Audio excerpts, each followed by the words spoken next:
Amid scenes of unforgettable splendor, Delhi celebrated the first anniversary of the Indian Republic. A huge concourse of people witnessed the President's ceremonial drive along Kingsway.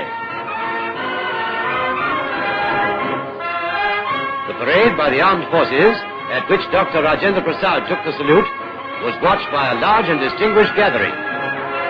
Earlier, the President presented 4 Paramveer Chakras for gallantry during the Jammu and Kashmir operation.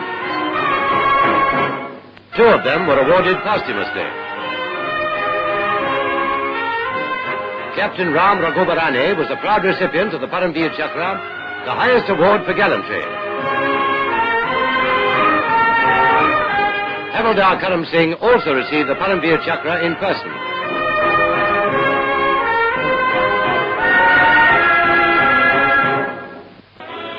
After the presentation ceremony, units of the armed forces, headed by heavy tanks, marched past the saluting base.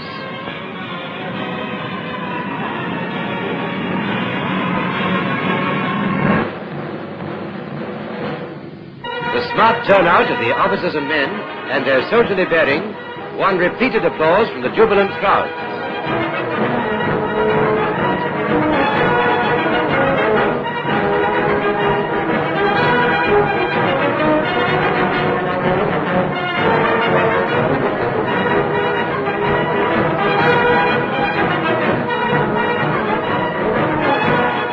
Members of the Indian Navy followed the infantry units.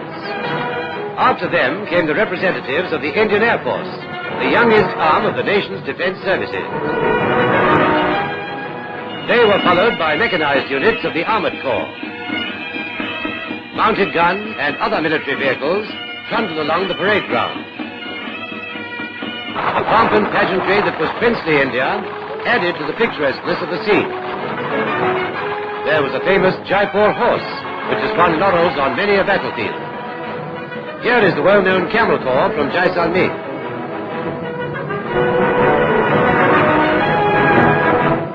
While the parade was in progress, more than 100 aircraft of the Indian Air Force zoomed past.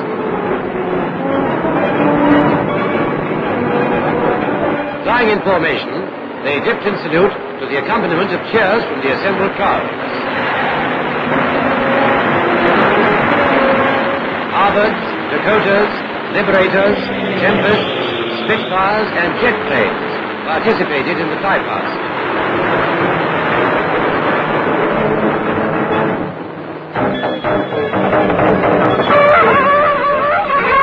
The most interesting item of the celebrations was a tableau on mechanized floats, depicting famous episodes from Indian history. Celebrated figures whose valor, patriotism and sagacity have contributed to India's greatness were brought back to life. Episodes from the immortal epics and historical events describing Indian heroism were vividly portrayed. Other events, which have become landmarks in India's annals, were realistically linked with the country's latest history. Later, the parade and the historical procession moved through the principal streets of the city. The entire route was lined by large crowds to see this splendid spectacle. The men of the defense services were greeted with cheers all the way. The pageant was organized by the Delhi Education Department.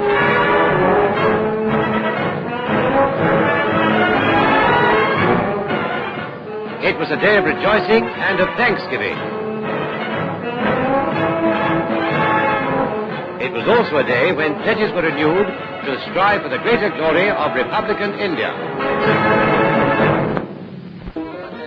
Appealing to the nations of the world on the eve of the Republic Day celebrations, Mr. Jawaharlal Nehru said, "I was in Europe at a critical time when the issues of war and peace hung in the balance. I endeavored to throw the whole weight of our country on the side of peace and a negotiated settlement of the conflict in the Far East. I have been intimately concerned with recent developments and I have closely followed them. I am convinced that there is an overwhelming desire for peace all over the world, whether in the East or in the West. My visit to Western countries has convinced me of this.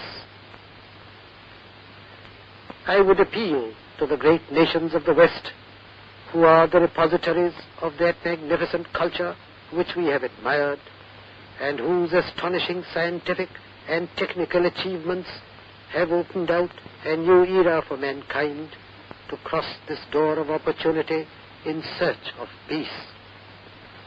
To the nations of Asia, I can speak perhaps in an even more intimate language and express the fervent hope that they will stand by the methods of peace, whatever happens. Jai Hind.